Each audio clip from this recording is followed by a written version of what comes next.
100%, ti 100%, ja 100%, svi vi, dobra večer i dobrodošli u još jednu našu dragu emisiju. Dobro večer, evo naša večerašnja gošća najviše voli kao kompliment čuti da je hrabra i plemenita. Žao je što nije postala opernom pjevačicom, a njezin životni moto se najviše tebe dojmio. A pazi, stvarno je, sve u životu pokreće strast. Pogledajmo o kome je riječ.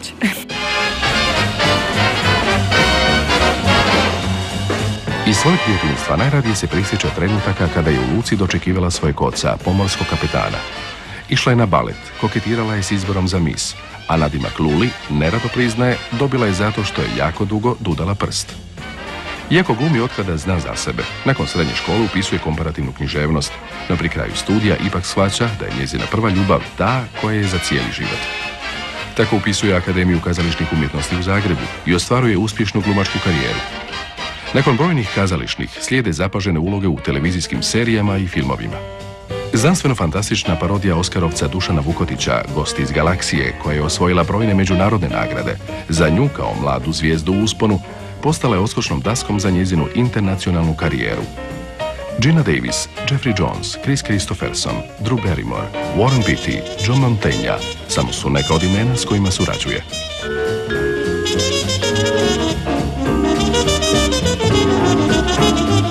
Nakon 13 dugometražnih filmova i 20-ak TV serija, 1998. vraća se u rodni Split i kazališnim daskama. Svojom povratničkom predstavom Marlene Dietrich, širokim rasporom svojih glumačkih i pjevačkih sposobnosti, osvaja i publiku i kritiku, koja joj na festivalu malih scena u Rijeci 2000. dodjeljuje nagradu Mediteran Novoga lista, kao i nagradu za najbolju žensku ulogu na festivalu glumca u Vinkovcima iste godine. Na danima satire u Zagrebu 2001.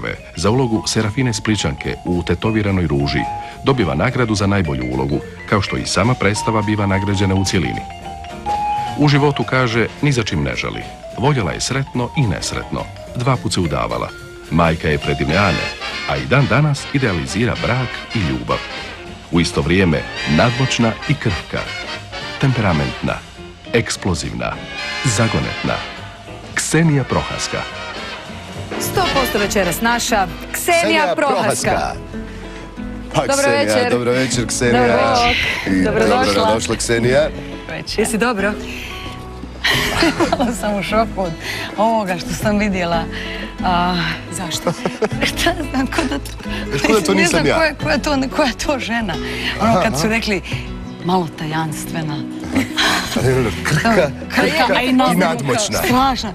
Ja mislim da je ovo emisija koju treba svaki čovjek snimiti. Jel digne ego? Digne. Ono, to je sve o meni. Sada je to sve o meni, to je super. Znaš što, Ksenija, onda možda je najbolje da mi stanemo sad odmah na početku i da ne snimamo dalje. Neka ostane ovako kako je. Ne, da, dobro, jako je dobro. A sad ćemo malo ipak popričati možda s nekim ljudima još. Da, Ksenija, ovako, čuo sam ovdje da si koketirala s izborima za Miss. Što to znači? Si prijavila koji puta? Ja to zovem uvijek dio moje mračne prošlosti koju prvi put sada objavljam. Dobro. Mračna prošlost izgledala je ovako, dragi naši. Budući da ja istinski, to je nešto najstrašnije što sam doživjela u svojem životu. Ta natjecanja, bilo mi je 15 godina kad su me na cesti zaustavili i pitali da li bi se ja natjecala. I tako, ja sam to pristala i ja sam htjela da me možda netko zapazi kao i da ja imam šansu da pjevam, da budem glumica i tako. Gledala si na to kao na odskočna daska? Da, ja sam to mislila kao odskočna daska i onda sam se ja prijavila, ja sam to i sjećam se, ne bih sad išla u detalje, ali bila sam pratilja Miss Jugoslavije, prva pratilja Miss Evrope i kad sam došla na Glumačku akademiju, nitko to nije znao, nego je to znao moj profesor Tonko Lonza, koji je bio oženjen za Riječanku, moju profesoricu Meju Rošić. Ja sam mislila da je bio u Ždiju, možda ne izbor, ali dobro. I onda sam ga zakla i rekla, molim vas Tonko, nikome to nemojte reći. Ne znam zašto, nije mi bilo... Evo, Tonko je čuvao tajnu, a ti si... Nije mi bilo lijepo na tim, bilo mi je strašno. Ali, Ksenija, čuo sam isto tako da nisi iz prve odlučila postati glumica. Kako to? Je li to istina ili to nije istina? Jesi upisivala razne druge fakultete, a onda... Ne. Ja sam od uvijek željela biti glumica, sa svoje 5. godine znala da ću ja biti glumica, sam s 10 godina govorila da ću biti glumica u Hollywoodu i taj dio ti se ostvario. Taj djetinji sam je trajao dosta dugo godina. Dobro. Ja sam htjela biti i glumica i pjevačica, ali imala sam problem. Ovako, u mojoj familiji je postojala još jedna osoba osim mene kao dijete, to je bila moja sestra. Dobro. Moja mama je odlučila da sam ja, da nas dvije, bile su dvije sestre. Dobro. Jedna je bila lijepa i jedna je bila pametna. Nije mi bilo lako uz moju sestru i onda sam mami... Ti si bila ova druga? Ne. Zafrkala. Onda sam mami htjela dokazati da sam ja pametna, pa sam upisala jezike na Ekonomskom fakultetu u Rijeci, pa sam to diplomirala, pa sam upisala komparativnu književnost, pa sam upisala Glumačku akademiju. I kako je mama reagirala? Jel ponosna mama bila ponosna, završila sam, diplomirala sam jezike i Glumačku akademiju, a komparativnu ne. Znate šta je mama rekla na sve? Da, ali tvoja sestra je diplomirala germanistiku na filozofiji. To je drugačije nego umjetnički fakultet. Možda je sigurniji kruh u tom smislu. Mama do dan danas nije zapravo oprostila što sam otišla na akademiju. Šta se može, eto, dogodilo se. Dogodilo se, da. Misliš da bi mogli ovdje stati, ha? Hoćeš nas ti čekati, Bojana, tamo? Ja ću vas čekati tamo, vi dovedite prvog gosta ili gošću. Ksenija, evo, bit ću slobodan. Pazi, iza ovih vrata kriju se tvoji gosti, ljudi koji si nam odlučila danas dovesti, da nam govore o tebi. Sad mi reci, koja ćemo vrata prvo otvoriti? Prva, druga, treća? Čekaj. Ajde, ova tu. Ova srednja. Znači, u životu uvijek idemo u sridu. Bože moj. Dobro, evo, molim te samo dođi ovdje bliže. Ne bliže. U životu. Dođi ovdje, molim te bliže, da iznenađenje bude i tebi i meni. 3, 4, sad. Ksenija i ja smo odgojene u Rijeci. Ja sam u Rijeci rođena, ona je rođena u Splitu. Do naše 18. godine kada odlazimo jedna i druga na studiju u Zagreb, a onda nakon studija svaka svojim putem. Od kada se sjećam, Ksenija je uvijek volila nastupati. Iako je njen prvi nastup bio prava katastrofa. Dječji vrtić, 3,5 godine, krenula je recitirati pjesmicu, ugledala svoju majku u publici i zavapila mama. Da bi joj onda pomogli, poslali su joj pojačanje, dijete od 6 godina i onda je uspješno odrecitirala tu svoju pjesmicu. Kiša pada, ali ne mari mala nada, ona ima kišobran, samo malo poderan. Ta me pjesmica prati cijeli život.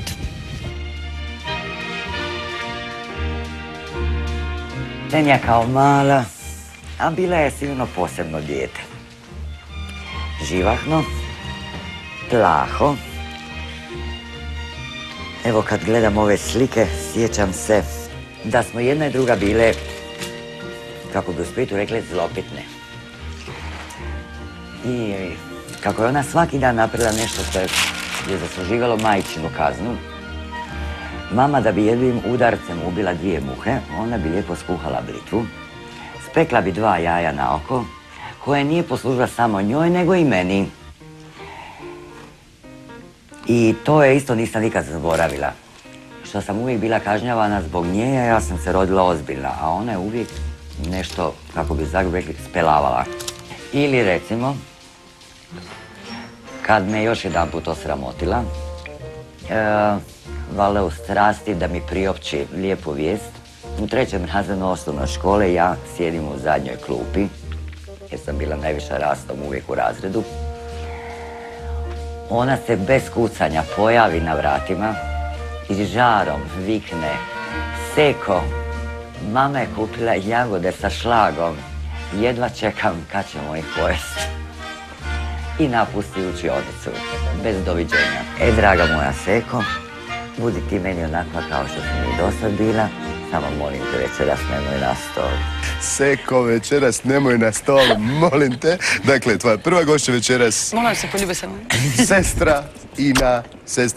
Drago nam je, sestra, da ste večeras s nama.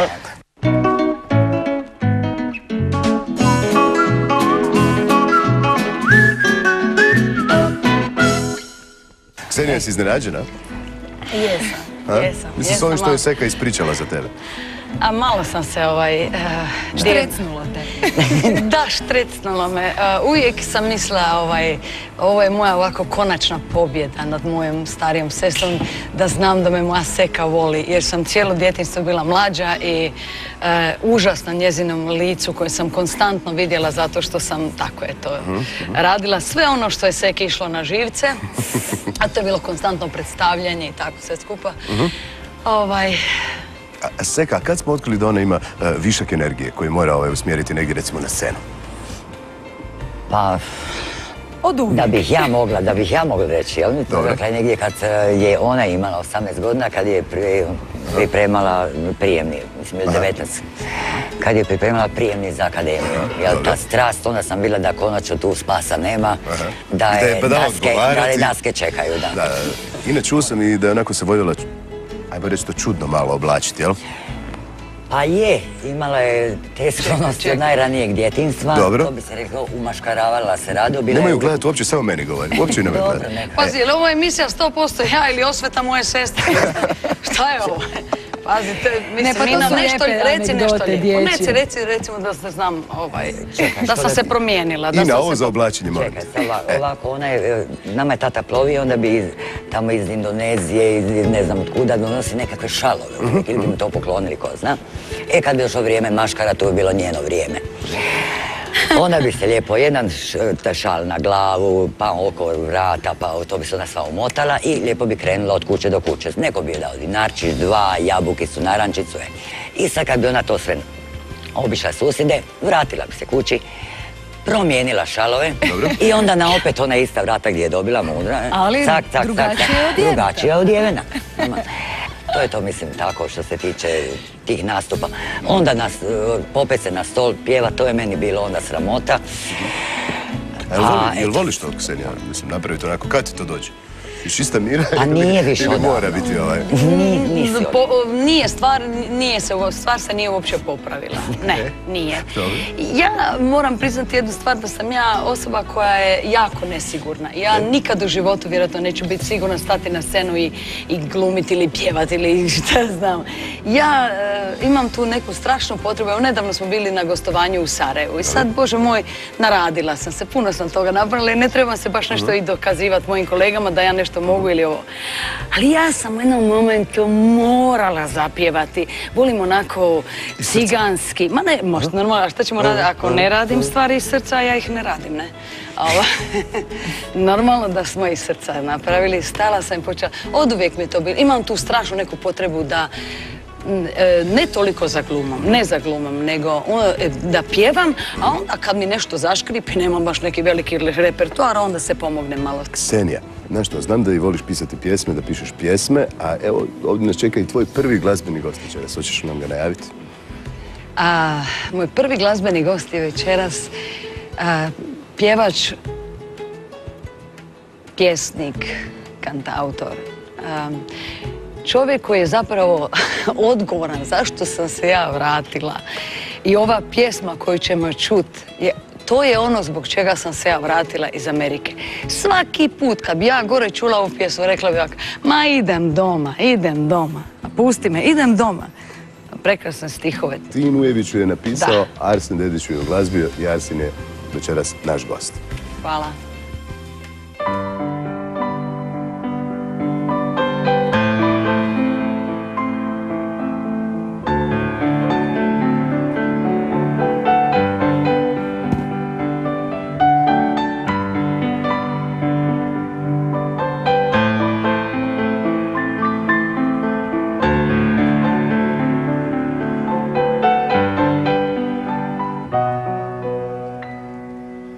U slutnji, u čežnji, daljine, u srcu, u dahu, planine, malena mjesta srca moga, spomenak Brača Imotskoga i bljesak slavna šestopera i miris kalopera.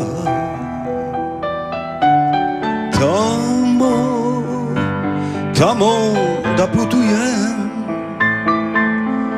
Tamo, tamo da tugujem, tamo, tamo da putujem, tamo,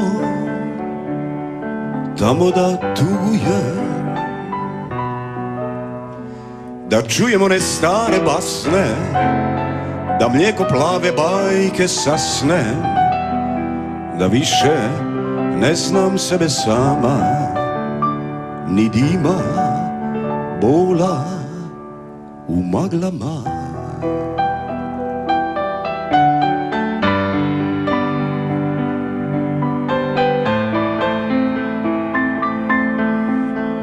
Tamo, tamo da tugujem, tamo, tamo da putujem, tamo, tamo da tugujem.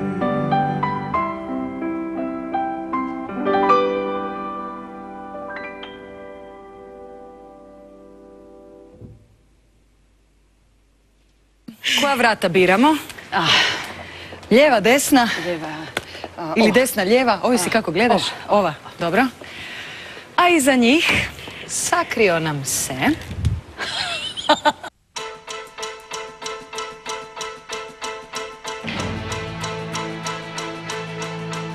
Upoznali smo se, Ksenija Prohaska i ja, 98. Ona se par mjeseci prije toga tek vratila iz Amerike i upoznali smo se zapravo vrlo bučno i burno uz pjesmu i ples u diskoteci i kako smo te večeri počeli pjevat, plesat, glumit, smijat se, glumatat, zabavljat, tako zapravo sve ove godine nismo stali. Ksenija je jedna od rijetkih glumica koja pjeva, pleše i glumi. Ima dosta glumica koje super glume, ali mi je slovom prdnuo uho ili obrnuto. Ksenija objedinjuje razne umjetnosti u sebi. Ksenija je zapravo jedan u pozitivnom smislu tsunami.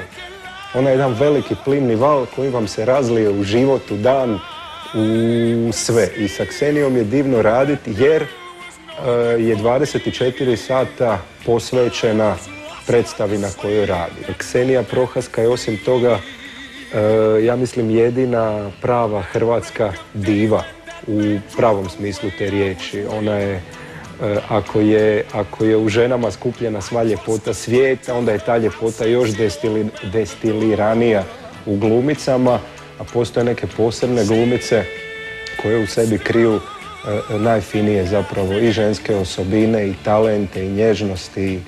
Ksenija Prohaska je jedna od njih. I zapravo sve naše predstave koje smo radili skupa su se ticale njene veličanstvene osobnosti. Često smo i sam dramski tekst izvlačili iz njenih anegdota, iz njenih emocija i ona je bila zapravo nekakva startna inspiracija.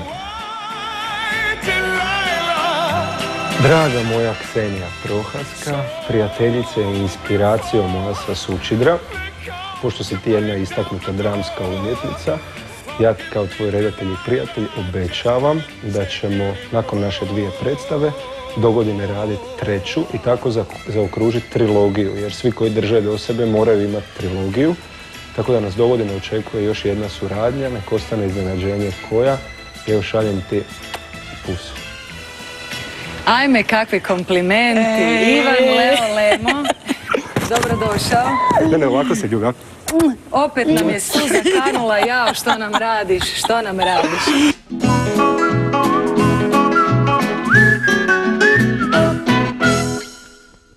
Kad smo radili Marlenu, kraj Marlene i kaže on, znaš šta, i onda za bis staklene stepenice ja ovako silazim stepenicu po stepenicu i pjevam Dilajlu. A kako koju nagazim, tako zasvijetli. Kako koju nagazim. I još uvijek tu predstavu nismo. Evo sad smo napravili drugu predstavu i opet smo planirali. Napravili smo još sad stepenice. Nismo nikako tu Dilajlu komponirali. Ne, u Marleni smo imali 2 stepenice, a Ksenija je zapravo htjela brdo stepenica. Radili smo predstavu u foajeu koji je nekih 200-tinjak metara kvadratnih i stale su samo 2 male stepeničice. Ona se htjela spuštat, dizat, šlepovat, sve. Znači, voli onak. To je bilo za Marlenu, da, ma ne, ja sam se... A čekaj, čija je ideja bila Marlene Dietrich? Moja. Ksenina.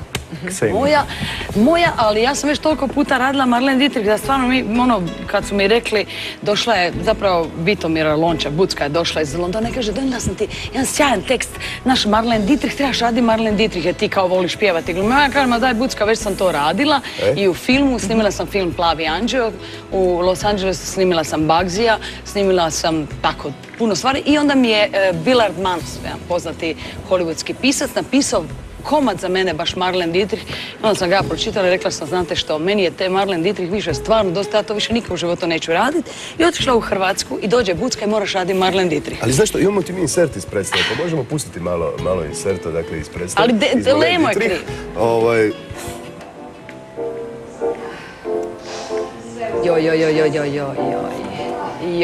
Zašto joj? Joj, neću komentirati. Ali znaš da inače Lemo za tebe kaže da si jedno malo putujuće kazalište? Lemo, zašto to kažeš? Molim te, ajde molim te reci, Lemo. Zbog čega je Ksenija malo putujuća? Znaš koje glume u kontroliranim uvjetima, probe i predstave, Ksenija zapravo glumi dan-noć i ima u sebi riznicu od nekoliko malih karakterića i imitacija. Nećete nagovarati da nekog ili nešto... Ne, ja bih rekla da Ksenija voli život. Uvijek pjeva i da je to u stvari... Pa nije, nego ja, eto šta ljudi. Ali Ksenija sa sobom nosi melodramu. To svi znaju već do sada. Ja želim pjevati. Ja sad samo čekam moment kad ću ja sad... Ja se bavim svim i svačim umjesto da pjevam. Pripremili smo tehniku, sve. Imitirati, voliš stvarno? Zašto? Otkud ti ta potreba? Ne volim imitirati. Ma kako ne, svi kažu. Pazi, sestra tvoja je rekla i Lemo je rekao, svi su rekli. Da volim imitirati, ma nije zašto imitirati, zato što se narod smije. A kad si mlađa sestra, kad si neostvarena sestra, kad si niko i ništa, onda moraš vratiti pažnju na sebe. Nevjerojatno, uvijek sve okreće ovako. Sve na svoj mlin, to je sjajno. A čujem... Jako ste puno putovali. Zanima me kako podnosiš avione, letove, ima li nekih zgodnih situacija? Ima urnebesna anegdota iz Bugarske. Sad Ksenija je prošla cijeli svijet, pričala nam je Tokio, Hollywood, Barcelona, New York, svašta ovo ono. I sad na kraju cijelog tog bremenitog života nađe se prohaska sa mnom u Sofiji, u avionu iz valja 40-ih, dvokrilcu, motorcu, rekli bi Srbi, bagavom šporetu. Letili smo, mislim, na 1000 metara do Burgasa. Uglavnom avion ima i prozore, stane 20 ljudi u njega, nas je bilo 40-ak, svi su pušili. Stjuardesa je bila Romkinja. Koji Lemo 40 ljudi, tebi se to je preštampalo, ma nije nas bilo 10. Jesu ljudi po podu sjedili? Ne. Kako nisu? Ti si sve zaboravio. Bilo je 10 najviše ljudi. I kad smo aterirali... A šta je bilo, nekakvih turbulencija da si bila u strahu ili... Nema pojasa, nema ničega u glavi, zuji, mozak eksplodira, Ksenija ovako sa krunicom. Ja sam izvadila krunicu, oni su se smijali, pazi šta je bilo. Mi smo pušili. Bugarske i piše zabranjeno pušenje, a stjuardesa ide od jednog do drugog. S plastičnom šalicom u kojoj je voda i onaj pepeljara. To je njen jedini zadatak. I onda iz jedne kutije počela čupat nekakve večere, sendviče davati nam, a kada smo sletili, ko pilot je otvorio prozorčić, ja se sjećam da je ovako ruku banka izbacio. Zamislite koliki je to avion kad sam ja vidjela kao pilota da je stavio ruku kroz prozor. Tako, to je bilo jedno gostovanje Marlene Dietrich u Bugarskoj. Kako je raditi sa Ksenijom? Reci mi to, molim te. Ali nemoj sad nju gledati, nemoj sad nju gledati. Nemoj nju gledati, molim te. Pa to je u svakom slučaju angažman. Osobu, hvalio si kao ženu, hvalio si kao glavu. Zanima me kako je radi s njom. Od 24 sata i uvijek mjesec dana pred premijeru ju sanjam svaku noć. A čujem da te i budila pjesmom, je li to istina? Da, sanjam ju svaku noć. Sad moj zadnji san pred premijeru Hollywooda je bio mi na nekakvoj plaži i Ksenija je sirena na hridi i diže se sirena, uzima poluautomatsku pušku i ovako puca u zrak.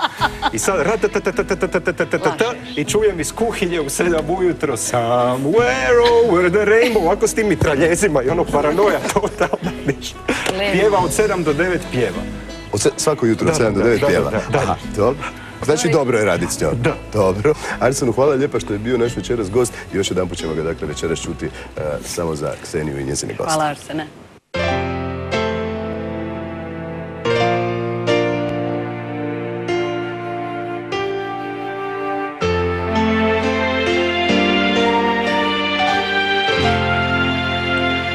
Htjeli smo ga zadržati,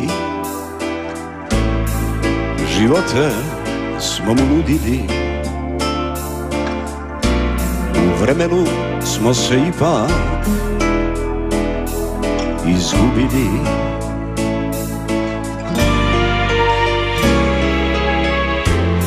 Htjeli smo ga pobijediti, dobivali smo i gubili. Sad ne znam da li smo ikad ikoga ljubili.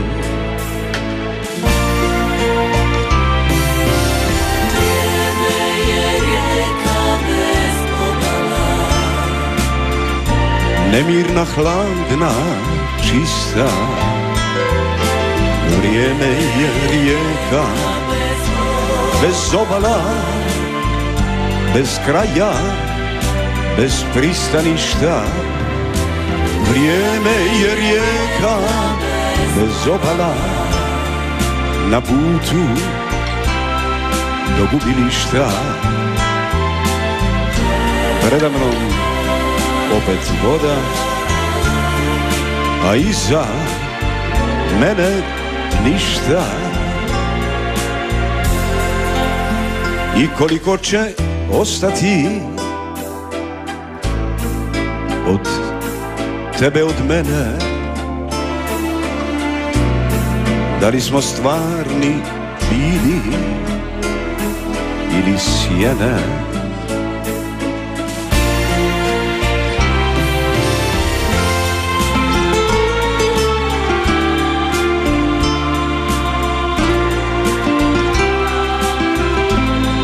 Vrijeme je rijeka bez obala,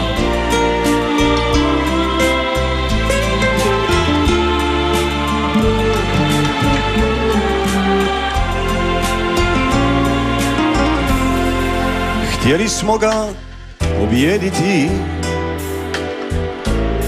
dobivali smo i gubili. Sad ne znam da li smo ikad ikoga ljubili.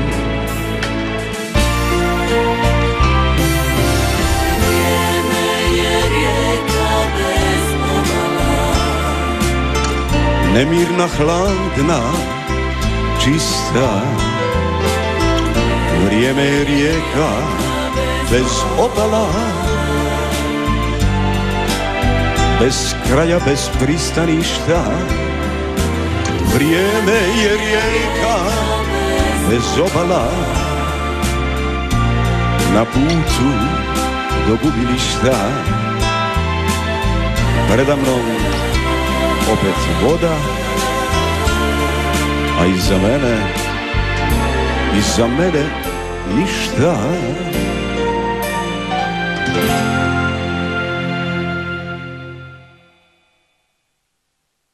Zanima me, kad će tvoja knjiga pjesama izaći? Pa moja knjiga pjesama će izaći kroz nekoliko mjeseci. Kažu mi kad uhvatiš 5 minuta vremena, samo nam dostavi materijala, oni će štampati. Ostala su nam ova vrata. Da. A iza ovih vrata krije se. Moj prvi susret sa Ksenijom zapravo je susret sa jednim panoom od Hrvatskog narodnog kazališta i sa plakatom na tom panovu, to je gore na Kaptolu. I to jako zgodno bilo, začuđen sam bio kad sam došao, pisalo je Garcia Lorca, Krvava svadba i kao prvo mlada glumica Ksenija Prohaska. Sad me zaintrigiralo ko je ta osoba koja ima isto prezime kao ja, od kuda i kako, šta. I prva misao bila je da moramo ići pogledati tu kazališnu predstavu, normalno da ću ih vidjeti, glumicu, kako glumi, i onda ili recimo otići na Portu pa makar tamo se najaviti. I kako sam stalno, kao i onda, tako i danas, stalno angažiran i zaokupljen za raznim poslovima, naravno nisam bio niti na kazališnoj predstavi, niti na Porti, nego je jedno mjesec dana kasnije iza toga je bila promocija knjige od Mani Gotovac u onoj knjižari Mladost u Ilici, to je bivši Kugli. I tu večer kad smo se sreli u toj knjižari, tom prigodom je krenula naša prva suradnja. Odmah smo počeli razgovarati o muzičkim planovima, o glumačkim planovima, predstavama i tako. I tu je sad, recimo, evo, našli smo i taj jedan jako zgodni krasan plakat u kojem kaže ratni song i poneka riječ nježna. Ksenija zajedno sa grupom naših suradnika, s kojim ansambl koji je pratio tu cijelu prirodu, mi smo onda krenuli odmah u organizaciju, dakle i traženje sadržaja, kojih pjesama, kojih tekstova, jer to imali u dramaturškom smislu, je tu imali i tekstovnih dijela koji su se govorili, a osim toga isto i naravno i ono pitanje aranžmana svih tih stvari, to je ta prva prava praktična suradnja. Ja sam marljivo do sad skupio, kad je god nešto izašlo u našim novinama, pogotovo u našem mediju, u zagrebačkim novinama, da sam skupljao sve moguće kombinacije koje jesu, gdje god je bilo neke same stvari, neki predo. Onda imam recimo ove neke gdje smo počeli, ovo je tako se vidi kak je to dugoročno izbljedeni papir, gdje su bile neki materijali kao prijedlozi za taj koncert kojim smo razgovarali. Draga Ksenija, želim ti stvarno puno uspjeha da ti se sve realizira ono što si željela, a naročito na muzičkom planu. A ja ću i dalje marljivo izrezivati iz novina sve ove izreske, ali volio bih da ih je puno više sa koncertnih podija ili iz dvorane kazališnih predstava, a manje da je sa nekih domjenaka. Maestro Miljenko Prohaska, maestro s ružom. Zvoli, čuvaj se od bodljika. Od bodljika.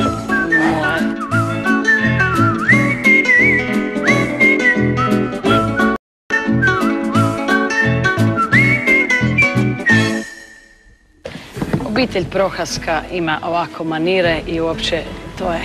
Uopće neću više s vama razgovarati. Ne želim s vama drugima razgovarati. Sad smo 3 Prohaske. Što to znači da se Ksenija bori za pjevanje?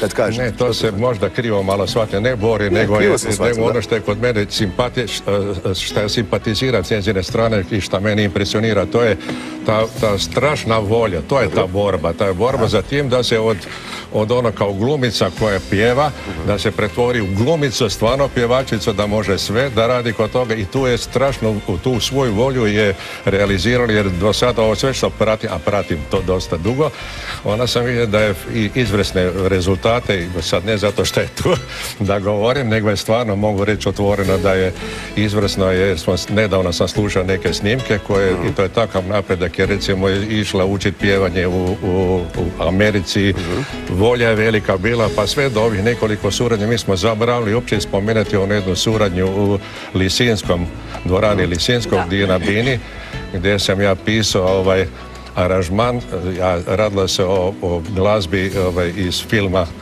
Cigani lete u nebo, ne? Pomogni pa mi reći. Ja bih željela samo nešto još reći.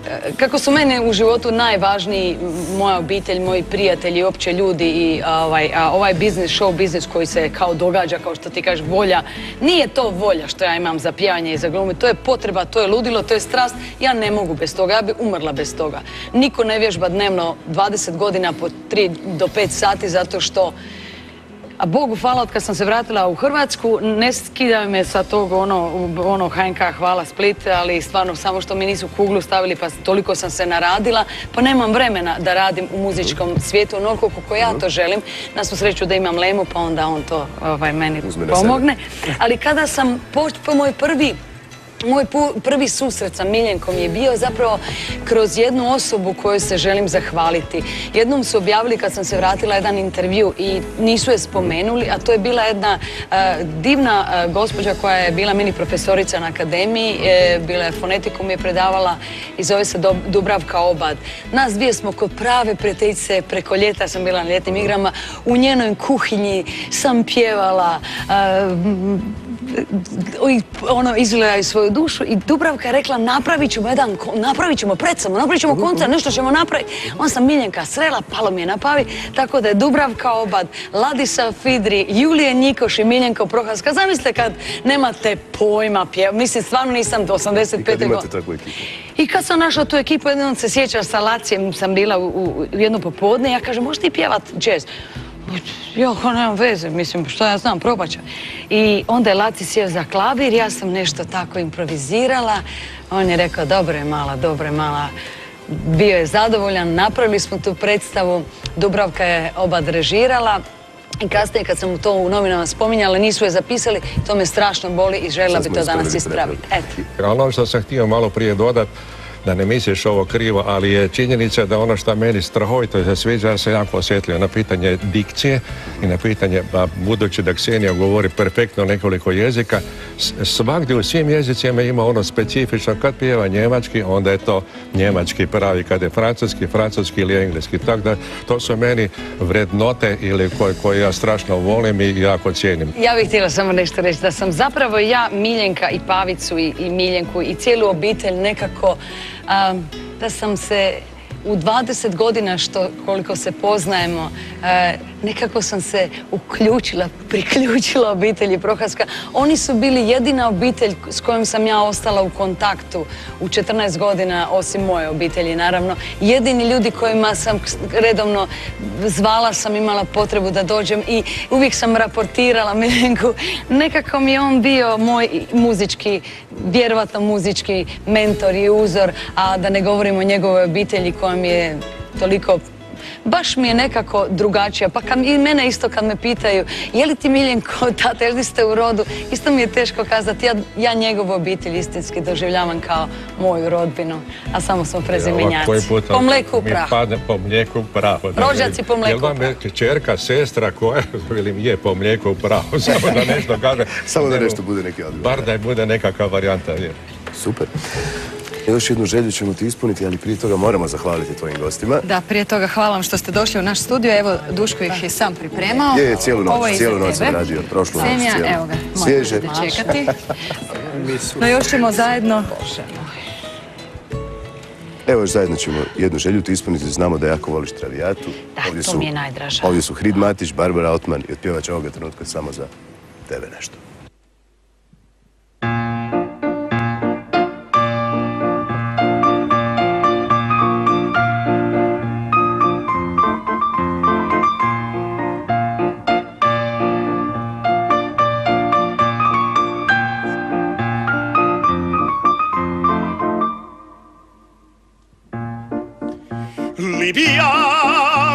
Liviamo nei lieti calici che la bellezza infiora e là fuggevo ora s'inebria voluta liviamo i dolci fremiti che suscita l'amore poiché quello che al potente va liviamo amore fra i calici più calibacci avrà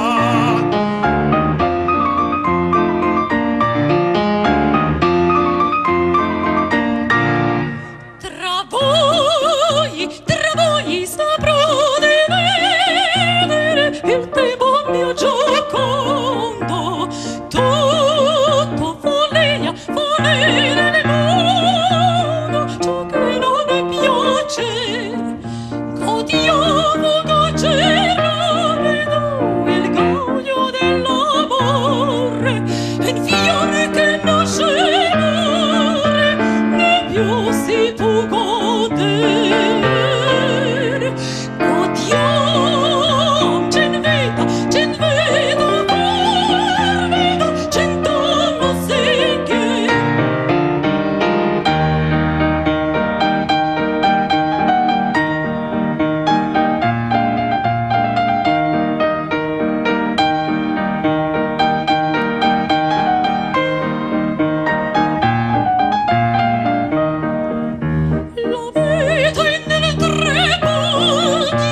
quando non savi ancora maledete che l'ignoro e il mio destin così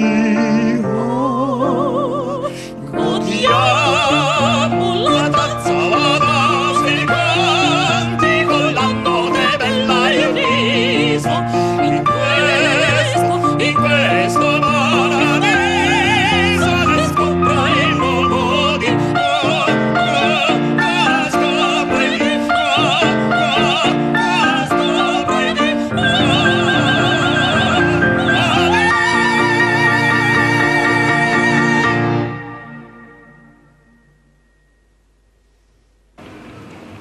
Evo sada ćemo ti i ja ovako u 4 oka uz otprilike 20% gledanost, onda si možeš misliti koliko je to očiju, ali nemoj da te to obeshrabri. Kako to?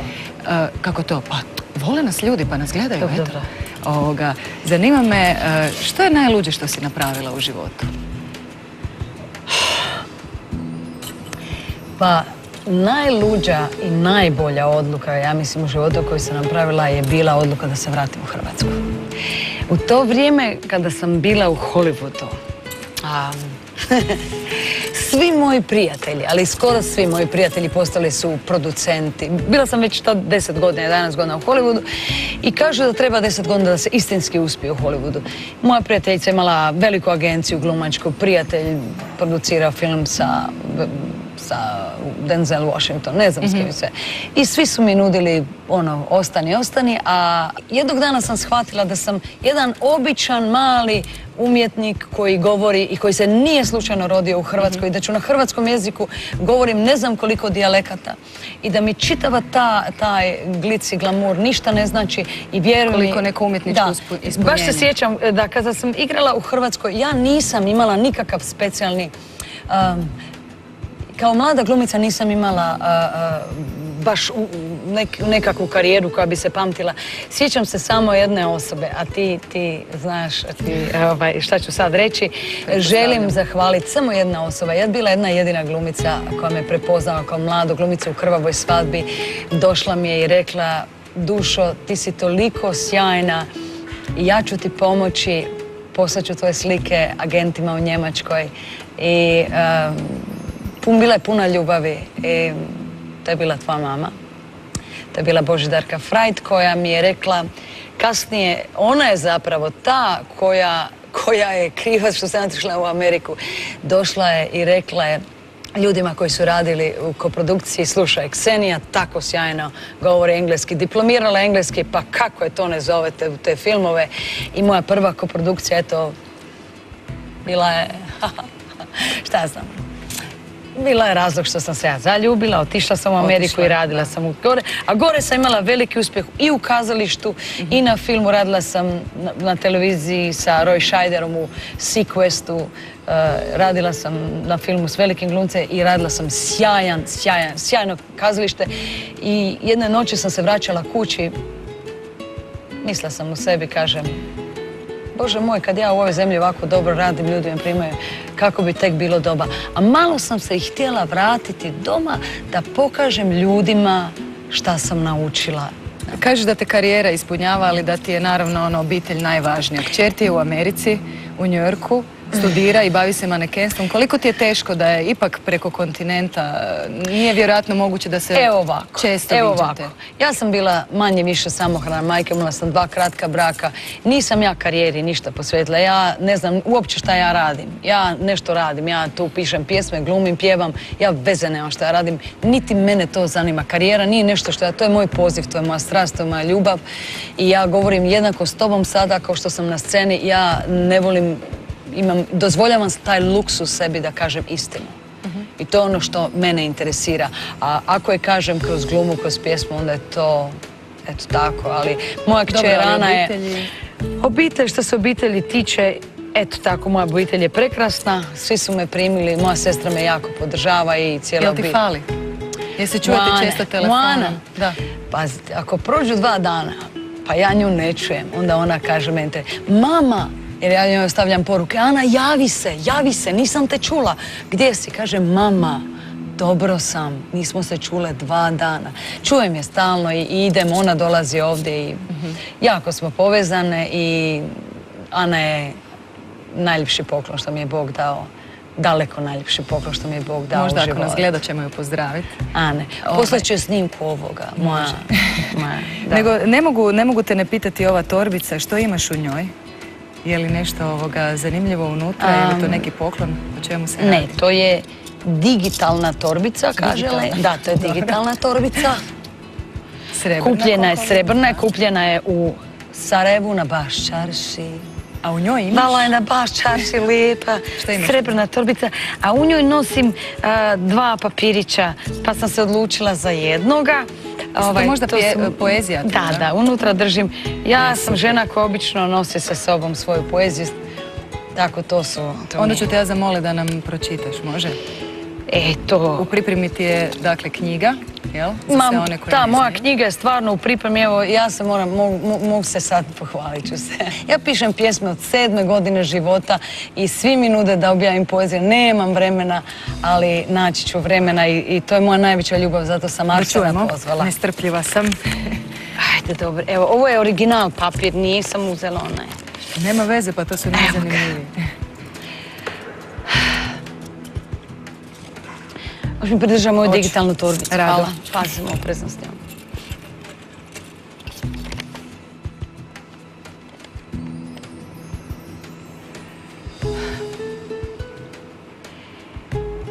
Kada bi ti meni rekao, ljubavi moja, rat, ludilo i sirotinja ne bi me plašili više.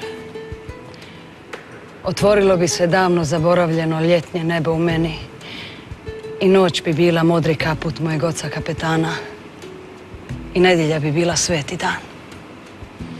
Kada se ne leti na pazar, kada se šuti, kuha, juha i blitva i puste spize koje su stari Splićani spremali, njoki, šalša, religija, maslinovog ulja i češnjaka i nepolivanog peršina, poslije svega, dušo moja, poslije slave i putovanja, obijesti gospodina režisera i gospođice glumice, opet se sve svodi na nedjelju koja je uvijek bila sveti dan. Kad bi ti meni rekao, ljubavi moja, budi moja, jer je vrijeme sada, toliko sam toga izgubio, ne mogu još sada i tebe izgubiti. Ja bi te poljubila tiho i strasno i dan bi se odmotao kao svileni konac u noć punu nježnosti i dodira, koje žena nikad ne zaboravlja. Lijepo. Je li nekome posvećena? Da, jednom čovjeku.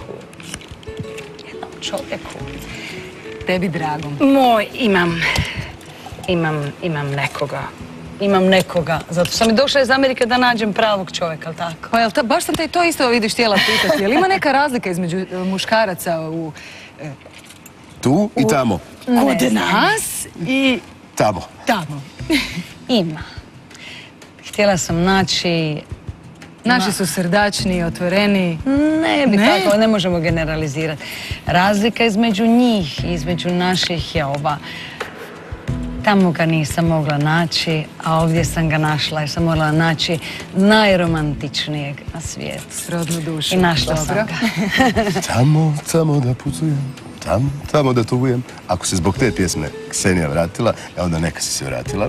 I neka si nam danas bila gošća. Drago nam je da smo ti imali prigodu malo bolje ovdje upoznati pred kamerama. Ovaj mikrofon nisam donio bez razloga. Ovog trenutka ostaće u tvojim rukama. I ono što cijelo vrijeme ove emisije željno čekam, to je čuti kako pjevaš. La vie en rose. Hvala ti Život lijepo. u ružičastu. Hvala ti lijepo što si bila naša današnja gošća. Pozornicu ćemo ti prepustiti. Naravno, svima vama kažemo, gledajte nas i sljedeći utorak. Doviđenja.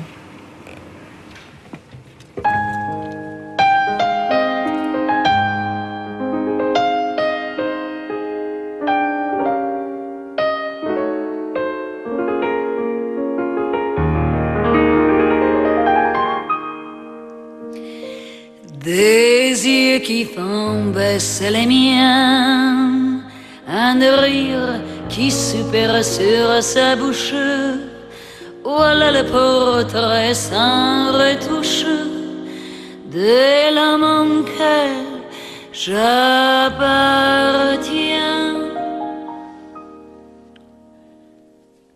Quand il me prend dans ses bras, il me parle tout bas, je vois la vie en rose.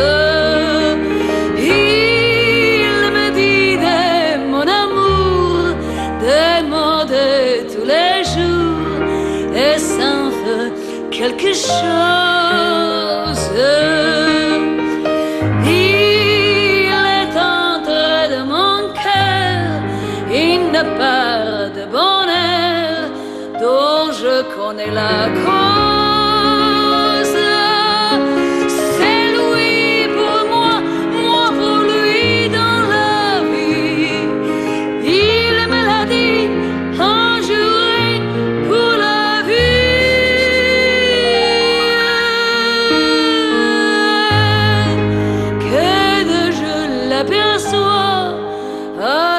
je sens en moi. Beau